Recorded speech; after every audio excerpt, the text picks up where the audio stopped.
Good morning, everyone, and welcome to another Sutta study session. This morning, we're happy to have Ayya Soma giving the talk on one of her favorite suttas. And welcome to everyone who's watching.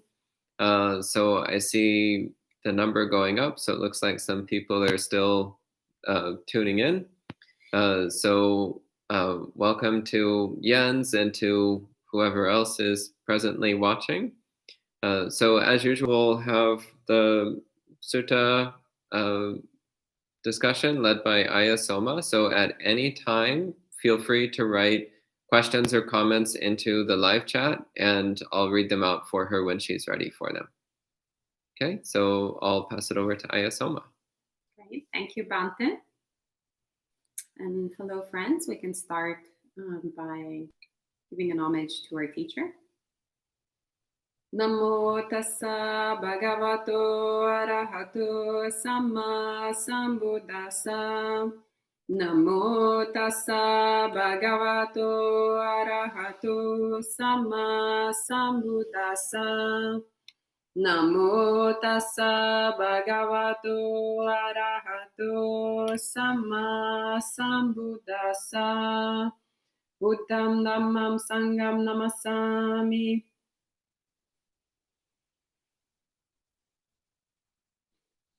Good morning. So this morning, which is good, we will start by reading one of my favorite suttas, of course, which is from the Labhasakana Samyutta.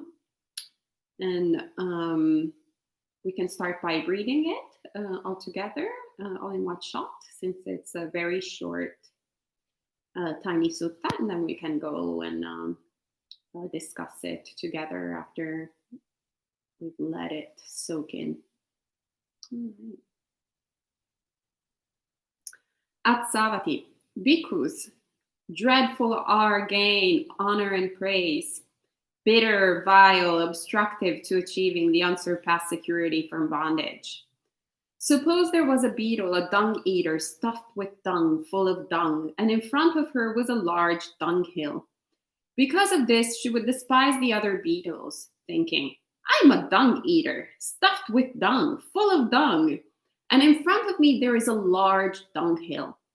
So too, bhikkhus, a bhikkhu here whose mind is overcome and obsessed by gain, honor, and praise, dresses in the morning and taking bowl and robe, enters a village or town for alms. There he would eat as much as he wants. He would be invited for the next day's meal, and his alms food would be plentiful. When he goes back to the monastery, he boasts before a group of bhikkhus, I have eaten as much as I want. I have been invited for tomorrow's meal, and my alms food is plentiful. I am one who gains robes, alms food, lodgings, and medicinal requisites. But these other bhikkhus have little merit and influence, and they do not gain robes, alms food, lodgings, and medicinal requisites. Thus, because his mind is overcome and obsessed by gain, honor, and praise, he despises the other well-behaved bhikkhus. That will lead to the harm and suffering of the senseless person for a long time. So dreadful bhikkhus are gain, honor, and praise, bitter, vile, obstructive to achieving the unsurpassed security from bondage. Thus should you train yourselves. Sadhu, sadhu, sadhu. So we can let it sink in for a few moments.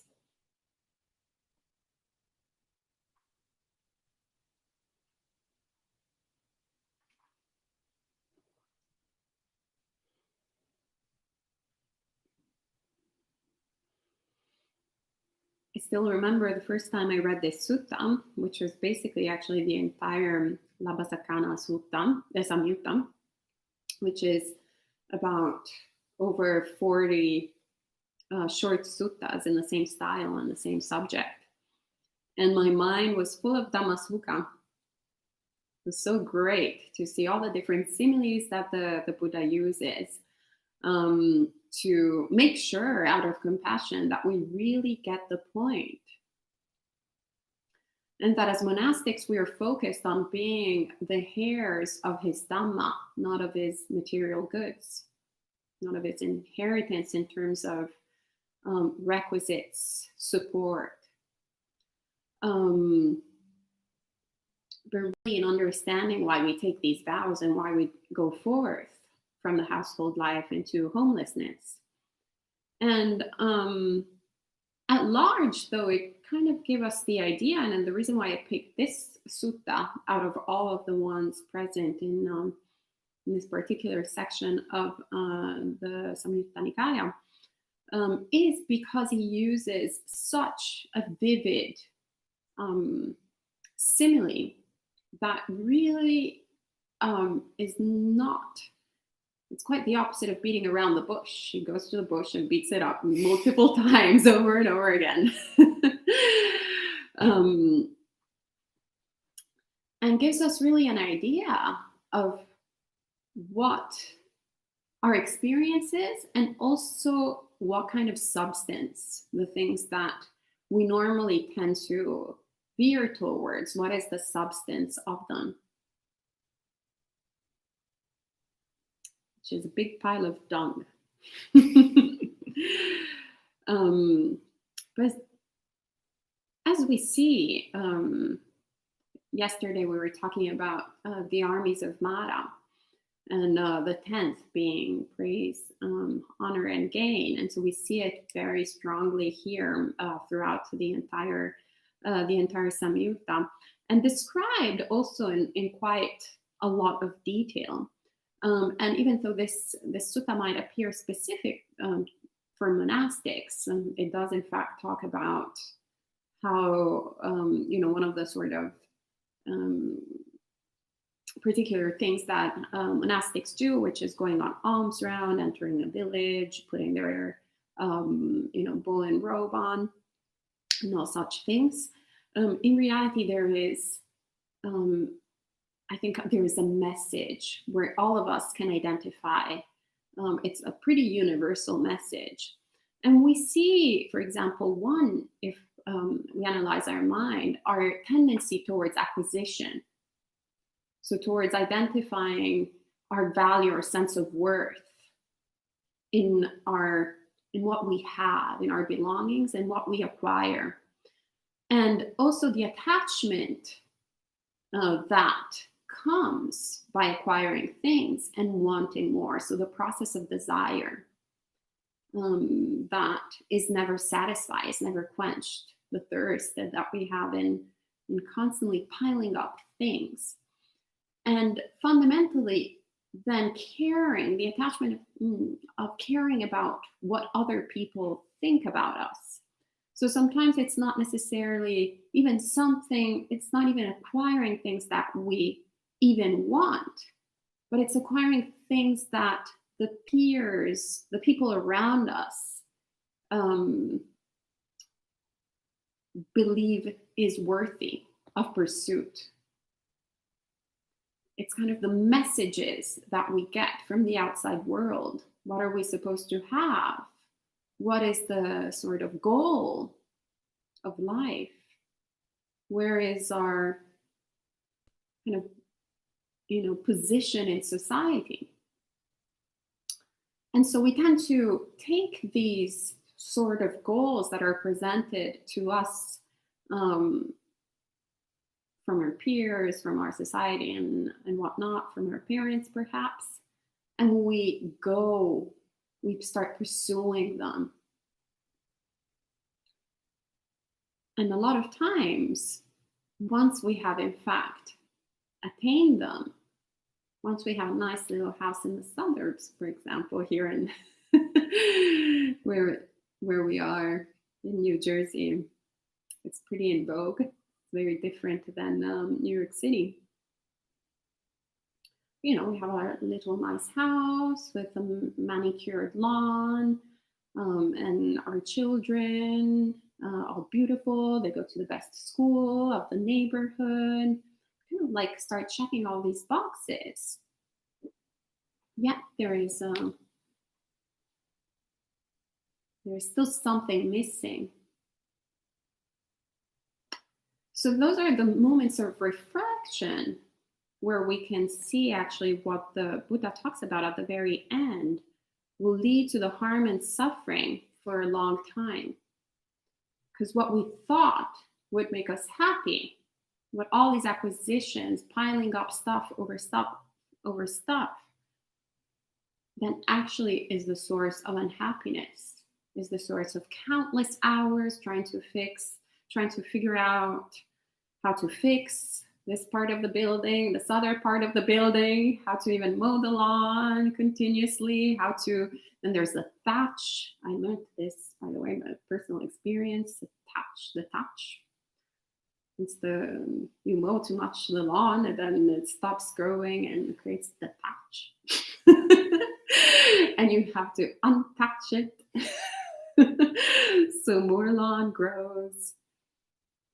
And then there's the mortgage and the banker asking for so many documents in this shape and form, and this anxiety that comes with having to pay the mortgage and making sure that there's that money in the bank and all these headaches. And then there is the insurance in order to get the mortgage.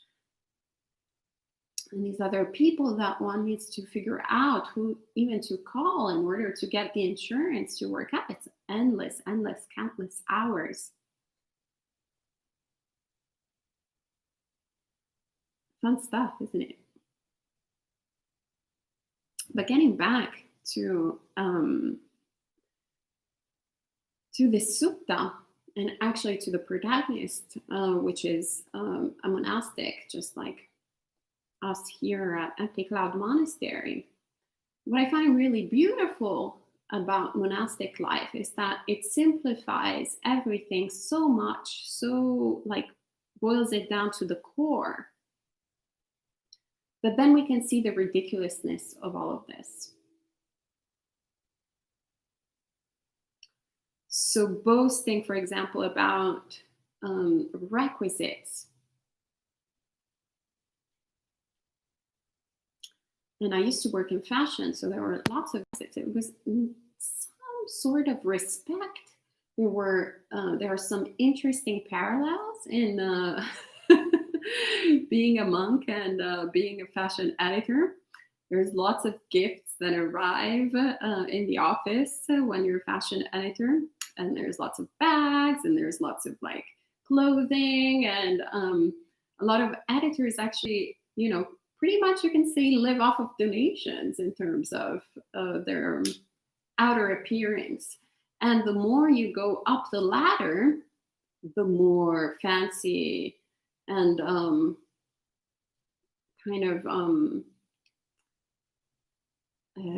aspired, more craved accessories come. So like if you're at the bottom of the ladder, you get a teeny like Prada bag, maybe a wallet. Then if you're like, you've been there for like 10 years, then you get a substantial bag. And then if you're like, you've been around for 20 years, then you get the really limited edition bag before everyone else. And then if you're at the top, you get like the one-in-a-kind bag, So it's it's a lot of stuff that, a lot of craving to get there up the top, to get all those like fancy requisites. Some of them you can't even purchase because they're done specifically for editors. So there's an element of exclusiveness. It all comes with glitter and gold. You get fashion shows, depending on how long you've been sticking around, just as before. You get either standing in the back, or you get, the last row up into the first row, the one that everybody wants to be in the first row. Then you get to the first row, and yes, I made it. But there's so much, once again, glitter and gold, and that one can really get confused. But when you have certain and similar things that can happen in monastic life, or have some really generous donors. In the West here, we're quite protected by all of this. But if you go to Asian countries, there's lots of wealthy people who are happy to support monastics. So one can actually have an abundance of nice, lovely fabrics, of incredible food, and all of these different nuances. But you know, at the end of the day, we're still wearing rags. So whether it's the most prestigious fabric made rag, or the sort of crappy cotton rag, or the polyester rag, it's still a rag.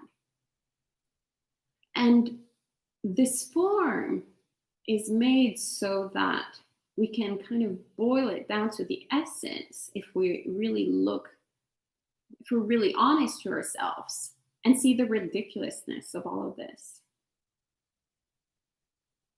That we are so attached to something so ephemeris, so unsubstantial, like gain, that we will attach to anything, even to rags. The obsession of all the nuances of the colors of the robes, of the details in the robes, or the different types of food that we have, but realistically we don't have access to all the incredible dishes that you can find in Manhattan every night, one after the other, from the chefs, incredible 5-star chefs that are there. Yet the tendencies of mind are always there. They work in similar ways.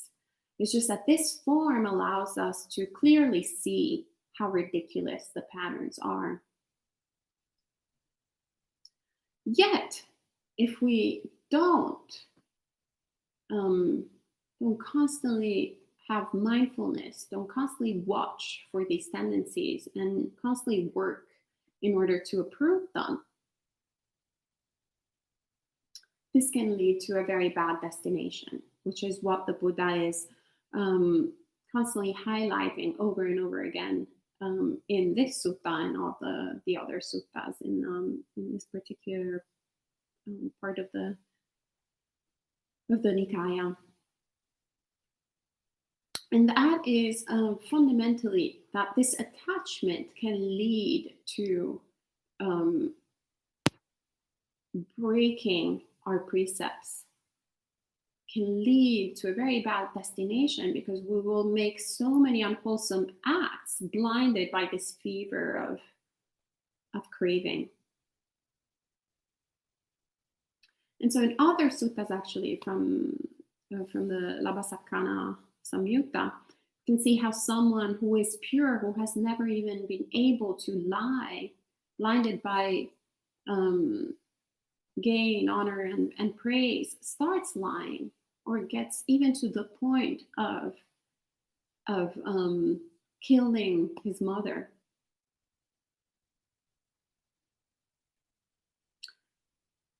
Or we get to the historical figure Devadatta, who gets to the point of trying to kill the Buddha, even though he had started his spiritual path with all wholesome intentions. But blinded by this, oh, I want what he's having, blinded by all the beautiful things that he was perceiving that the Buddha was having, he was like, I want that too. Why can't I have that too? That leads to unwholesome misconduct.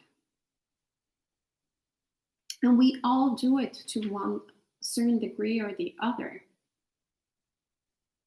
So the work sometimes it's more checking on our minds rather than pretending that these things are not there. Those tendencies of mind are not there, and those tendencies of envy, those tendencies of jealousy, those tendencies of craving, those tendencies of acquisition, instead of pretending that they're not there, we should be quite honest with ourselves and look at them and pondering and really understanding, is this wholesome or is this unwholesome? And we don't even have to wait until the last minute to get the answer. We can see it as a bodily feeling.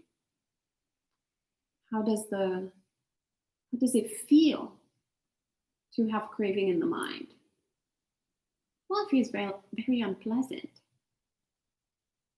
It's a tension in the body. How does it feel to be envious or jealous? Similarly, it's an unpleasant feeling. And if perhaps we kind of switch it and turn it upside down, how does it feel to feel mudita and be happy? So rather than going, oh, Bhante Sudhaso, everybody tells him he's so great at giving Dhamma talks and like so great. He's like, such a great Dhamma teacher. And we can go like, I think I'm much better. I understand the Dhamma much better than Bhante Sudhaso. I think I could give a better talk than him. I want some of that too. Oh, all these people, they should say how I am like much better. How about we switch it up and we're like, oh, actually Bhante is a good teacher. I'm so happy that there are people who are benefiting from the Dhamma. You know, this is actually, in particular, sharing the Dharma is such a huge responsibility rather than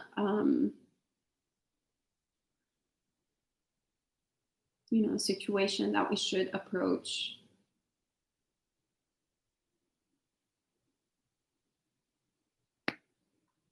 with the right intention.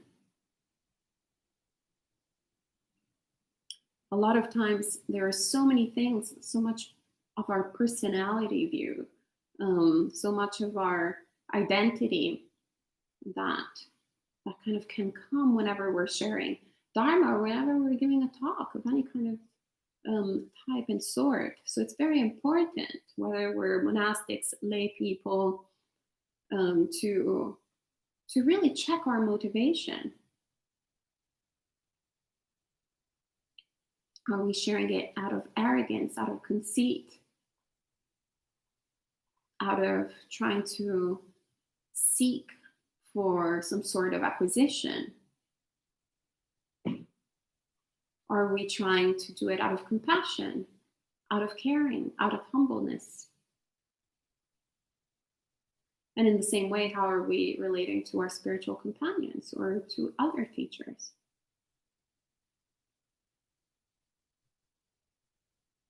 And similarly, how are we relating to the path?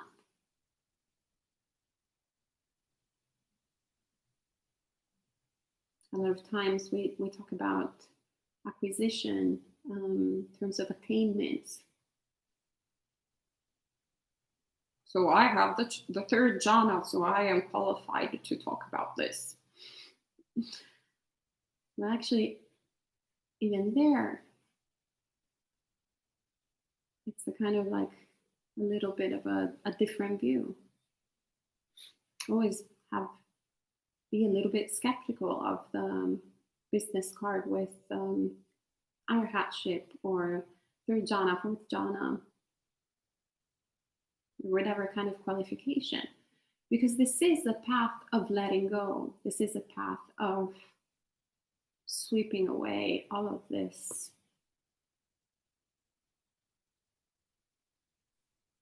racking up. And it's kind of interesting how, in fact, the Buddha, even though he had so much praise, rightly so, and so much gain, so many things given to him, and so much honor given to him, His mind was so strong, so beautifully developed, so full of compassion, that was completely impermeable to all of this, because he saw it as a big pile of dung. And he encouraged his disciples, whether it's monastics or lay people, it doesn't matter, to really recollect why we're following this path. And it's for the sake of liberation.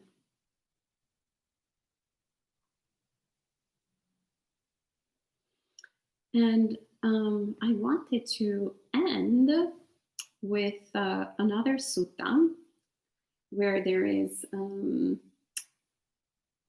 quote of Venerable Mahakassapa in Majjhima Nikaya 32 that talks about different type of praise. And it says, "Here, friend Sariputta, a bhikkhu is a forest dweller himself and speaks in praise of forest dwelling. He's an alms food eater himself and speaks in praise of eating alms food. He's a refuse rag wearer himself and speaks in praise of wearing refuse rag robes. He's a triple robe wearer himself and speaks in praise of wearing the triple robe. He has few wishes himself and speaks in praise of fewness of wishes. He is content himself and speaks in praise of contentment. He is secluded himself and speaks in praise of seclusion. He's aloof from society himself and speaks in praise of aloofness from society. He's energetic himself and speaks in praise of arousing energy. He has attained to virtue himself and speaks in praise of the attainment of virtue. He has attained to concentration himself and speaks in praise of the attainment of concentration. He has attained to wisdom himself and speaks in praise of the attainment of wisdom. He has attained to deliverance himself and speaks in praise of the attainment of deliverance. He has attained to the knowledge and vision of deliverance himself and speaks in praise of the attainment of the knowledge and vision of deliverance." That kind of bhikkhu could illuminate the Gozinga Sala tree wood. Sadhu, sadhu, sadhu. So there are a lot of things that are worthy of praise and that we should be looking forward to developing in ourselves and encouraging others to develop. And it's all in the domain of letting go. There is nothing more inspiring than being around someone who practices what they preach. When we were around in February in Thailand, we visited lots of different monasteries, and it was beautiful to see how some incredible practitioners that we met were, even though they were surrounded by really expensive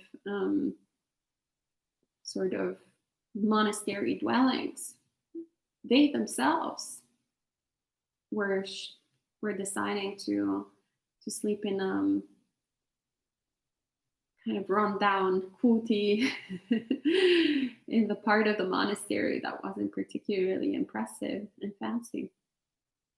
Or some abbots who the entire monastery they had helped build was humble by design.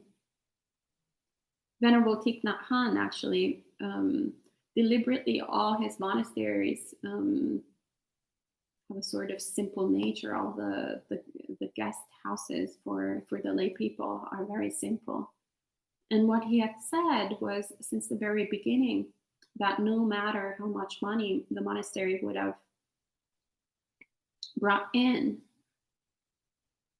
it would have never gone into creating fancy, luxurious accommodations. All the extra always goes for other people who need it. So different projects that they have in Vietnam or different projects in the world. And you'll see that in pretty much worldwide in all beautiful, when the monastics are really practicing well, that they stop the acquisition and they let go as much as possible. And that is incredibly inspiring for all of us. And it's something that we should really look at ourselves. Do we really need this? Or can we give it to someone else? And most often than not, the answer is the latter. And the more we practice that way, the more the mind becomes happy, the more the mind becomes free of suffering, the more we see that all we think that needs to be accumulated is in fact a pile of feces. And why would we want to lay your feces on top of feces on top of feces? And on top of that, it would be quite ridiculous if we started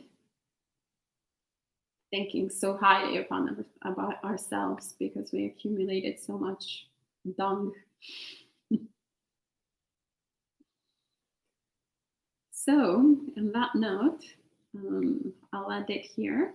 I hope you enjoyed this sutta as much as I did. Sadhu, sadhu, sadhu. Okay, thank you, Ayya. And welcome to a few more friends who've checked in. So welcome to Liz, Jessica, Elaine, and John. So at this time, if anyone has any questions or comments, please feel free to enter them in the live chat.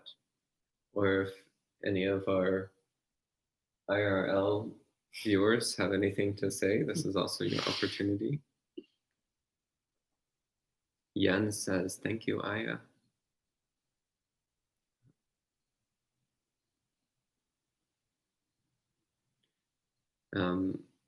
Ramon says, thank you, Ayya. That was beautiful. Well, if people don't have any questions, or you can save them this evening for monk chat. So you'll have 3 more venerables. You can pick their brain. Okay, well, I'm not seeing any questions coming in. So Ishan also says, thank you for sharing such a beautiful sutta. So as Ayya mentioned, you can join in for Mug Chat this evening. So Mug Chat, you can ask any questions you like as long as they're at least somewhat related to Buddhism. Then tomorrow morning, we'll be doing our weekly alms round in West Orange. So if you're anywhere near New Jersey and you would like to come join in for alms round, you can come in the morning. Then in the evening, we'll have our outdoor meditation on the monastery lawn. And tomorrow morning, we'll be doing meditation in the cemetery. So Sunday morning, meditation in the cemetery. And Sunday afternoon, we'll be doing a Buddha statue dedication. Oh. So we do have a question. Shavindra Fernando says, good morning, everyone. Metta, Venerable. The Dhamma is so wide. How can we gauge what is correct? Zen, Theravada, etc. Should we save that for this evening? Yeah, that's a very good question for monk chat. But maybe since it's the only question, I can attempt to give my answer.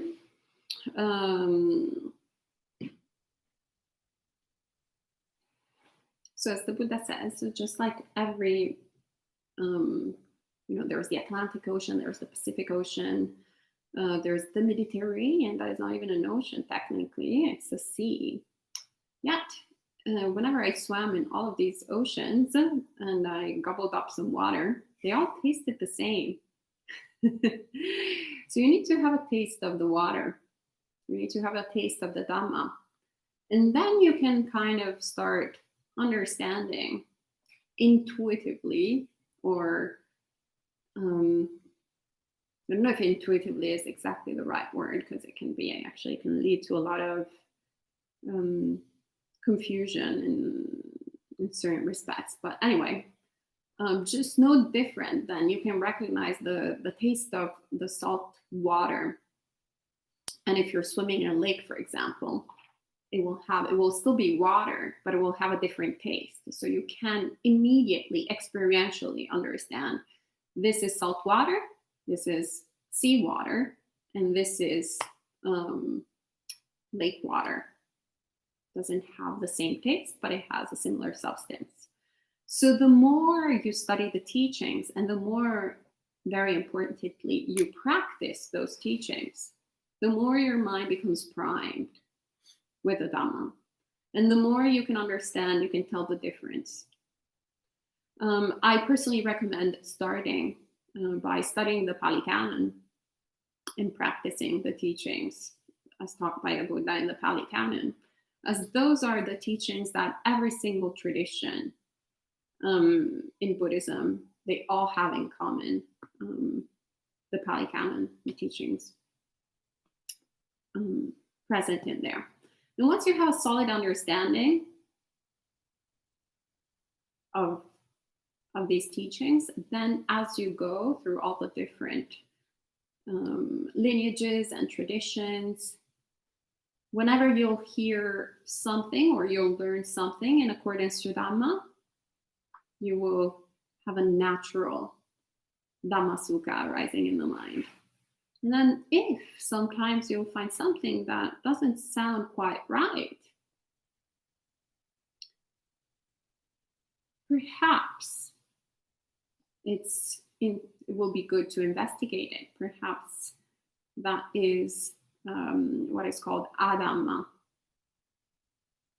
So fake Dhamma, which of course it's not, specific of one particular tradition or the other.